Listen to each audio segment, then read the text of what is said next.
YSR Congress party ఓటమి తర్వాత వరుస అరెస్టులు కేసుల దెబ్బకి వణికిపోయింది వైసీపీ అని చెప్పడంలో అతిశయోక్తి కాదు. బయటికి రావడానికి నాయకులు భయపడ్డారు, కార్యకర్తలైతే అసలు వేరే పార్టీలకు వెళ్ళిపోవడానికి సిద్ధపడ్డారు.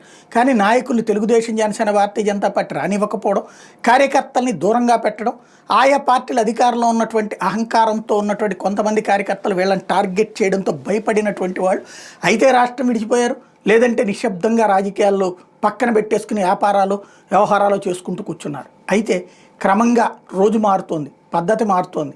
ఇప్పుడు మళ్ళీ నాయకులు యాక్టివ్ ప్రారంభమయ్యారు. ఆ యాక్టివ్గా ప్రారంభమవుతున్నటువంటి నాయకులను ఎప్పటికప్పుడు భయపెట్టేందుకు కేసులు పెడుతున్నారు. అదే సమయంలో కార్యకర్తల మీదన కేసులు పెడుతున్నారు. అయితే ఇప్పుడు వైసీపీ నాయకులందరూ కూడా వాళ్ళ దగ్గరకు వస్తున్నటువంటి కార్యకర్తలకి ఒక మోటివేషన్ ఇస్తున్నారు.